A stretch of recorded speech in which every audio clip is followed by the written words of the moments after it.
you Saturday night. Holy Spirit, y'all know, Holy Spirit, you're welcome here. Come flood this place and change the atmosphere. You know, it starts off, she says, Barry sings, I said she, but Barry was singing, so Barry says, no thing can compare. Not nothing, but no thing.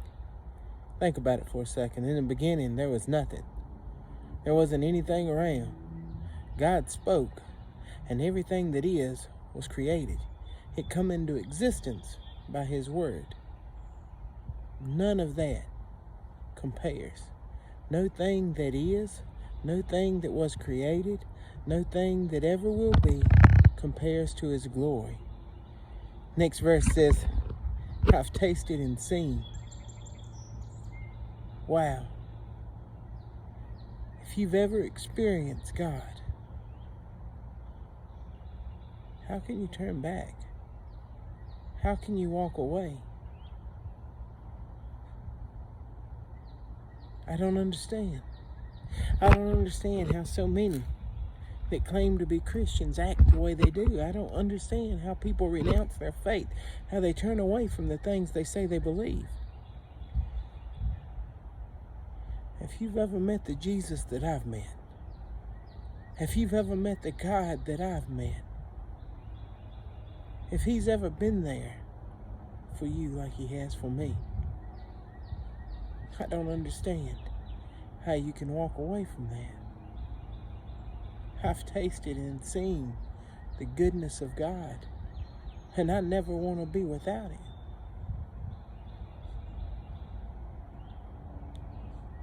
It says,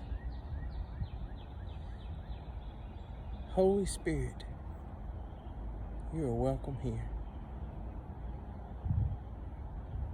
You know, for a lot of churches today, that's what we need.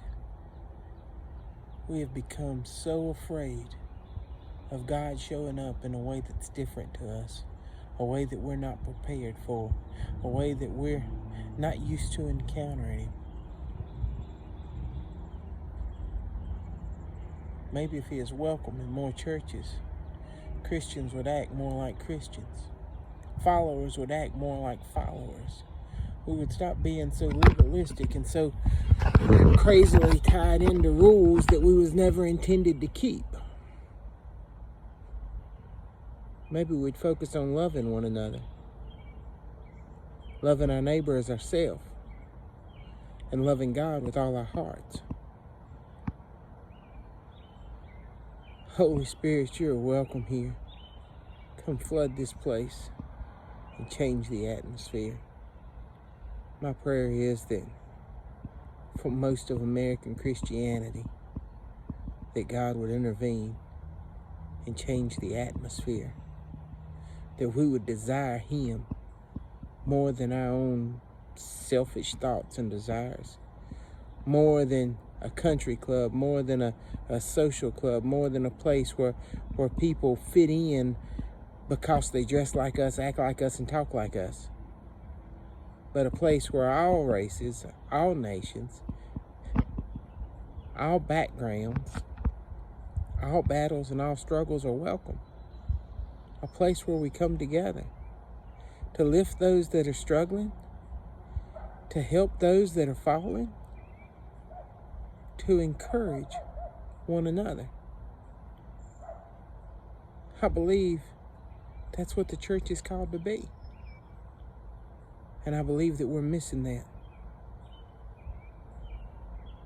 And my prayer is that God would intervene, that the Holy Spirit would just flood our churches. If that's not your desire, then let me just pray it for our church. That the Holy Spirit would be so powerful and so thick that you could not walk in that building and not walk out changed. I pray for each one of you watching this. I pray that God would move in your lives, that he would become so real to you, that he would become an experience to you that you could just never get old. God bless you guys. I love you.